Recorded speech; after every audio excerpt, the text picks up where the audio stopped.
Kier Starmer has failed to deport members of Pakistani grooming gangs to Pakistan. But in this video, I also compare and contrast that to what Donald Trump has done with Colombia, where in 1 hour, a group of deportees were no longer refused entry to Colombia, but instead the president of Colombia has sent his plane to go and pick them up. Hello everyone, this is Andre Walker. Thank you so much for watching this video. Please do subscribe, but more importantly, hit the bell notification icon. It's the best way to absolutely guarantee you get all my videos as soon as they are released. I was on my show on Friday night and bumped into a lawyer, and he was saying that only 1.4% of people that are supposed to leave the United Kingdom leave. And just to give you some of those statistics, of people that claim asylum in the UK, 60% are granted, 40% are declined. That is an enormous number for grantees, by the way, given that none of them are entitled because they've all been through a safe country. But anyway, of those people that are supposed to be deported, only 1.4% of them ever actually leave the country. Now, that is a lamentable figure. But what was interesting about the lawyer in question was he kept going, well, you know, they should leave the country, but it's very difficult to get rid of them. You know, Human Rights Act this, Human Rights Act that. And of course, the reality is the lawyers all say the system's broken whilst benefiting from the system. Well, let's just have a look at this situation with the Pakistani gangs. Now, once again, YouTube don't like us using the proper words. They like it to be euphemisms. So I guess what we'll say is grooming gangs. What Theresa May brought in was something that I think was eminently sensible. Where people were dual nationals and had come to the country, what we were going to do is get rid of them. Hence Shamima Begum. It's a slightly more complicated case with Shamima, but nonetheless. And let me give you the example of Abdul Rauf.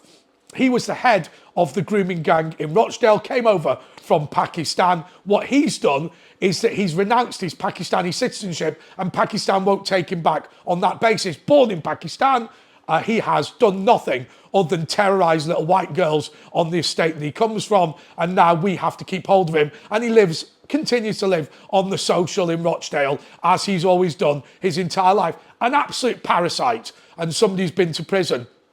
The vast majority of members of these grooming gangs are never returned to Pakistan, even though many of them were born there. In every case other than Shamima Begum, we've not bothered deporting people who are second or third generation, people who were born in the United Kingdom.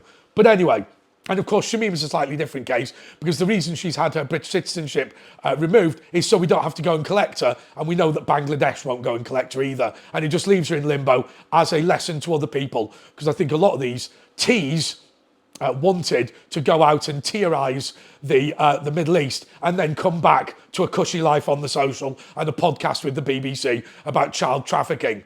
Anyway, that hasn't happened in Shamima's case.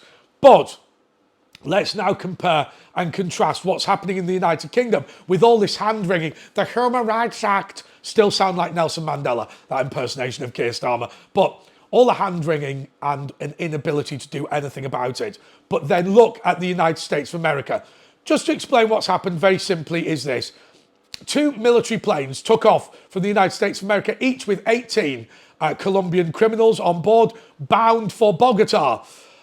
Initially, the Colombian president had agreed to take them back, but when he discovered they were in military aircraft, he said that their human rights were being violated and they were not being treated like real humans, even though they were criminals. So he had the planes turned back. Here is what Donald Trump did. Point number 1, he put an immediate tariff of 25% on every Colombian good. That enters the United States, that will rise to 50% next week. Then, he has now removed visas from a whole host of Colombian officials and demanded that they are deported as well.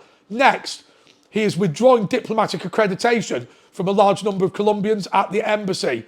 Next, he has decided that all senior party officials within the president's governing party are now banned from the United States of America. Next, he is not allowing Colombians to come into the country without additional border checks. Next, every item that comes in from Colombia will face additional checks. That is because if you come and overstay or you're an illegal migrant from Colombia, we now know that Colombia will not assist the United States of America in sending you back. Right. 1 hour after this announcement, 1 hour after this announcement, the Colombian president has offered, in order to break the logjam, to send the presidential plane to pick up these migrants and bring them back to Bogota. Now, I don't think it's very nice what has happened to Colombia today, but that tariff may only be in for maybe 2 or 3 hours and never enforced at all before the Colombians back down. That's what we start needing to do with countries like Pakistan, who have said that if before you are deported to Pakistan, you renounce your Pakistani citizenship, then you can stay in the United Kingdom forever.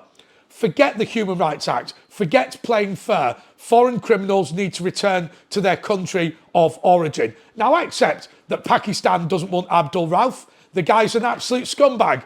But it's not about that. It's not about Pakistan dealing with the problem. It's about saying, here is the ultimate punishment. Because we know what grooming gangs have done in Britain. They've told their friends and family that they're completely innocent, that nothing happened, that it's Islamophobia.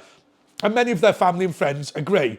What we've got, and therefore when they come out of prison, they're heroes within their own community for standing up and telling the truth in the face of a corrupt judicial system. That's what they believe.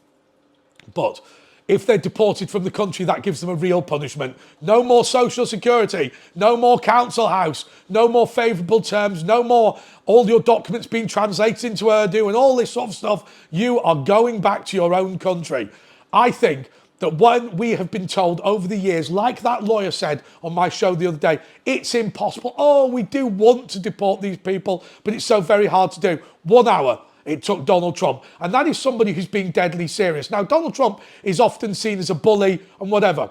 Well, actually, I go the other way. I think the problem is that we're now the victims of bullying, aren't we? We are bringing people over to this country in unprecedented numbers, and even the illegal migrants, even the foreign criminals, even the dross are never sent back to their own country.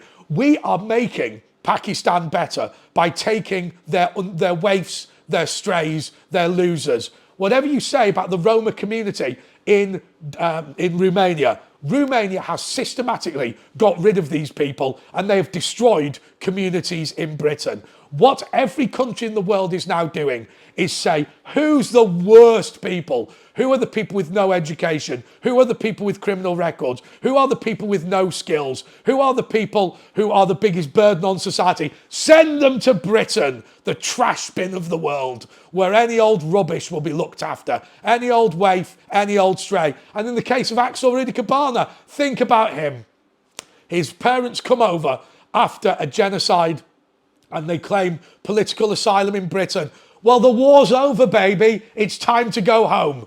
Axel and his family should all be deported. The reason is because now what they're saying is we want to stay here even after we no longer want to be here. Of course you do, because the big fat social. And anyway, I do want to say on the point of Axel Rudikabana, congratulations to those decent people who have attacked him in Strange Ways prison. I have absolutely no problem whatsoever with people having done that. The man is an absolute nightmare. And you know what? He's been sentenced to 52 years in prison. Good luck lasting that long. Until next time, goodbye.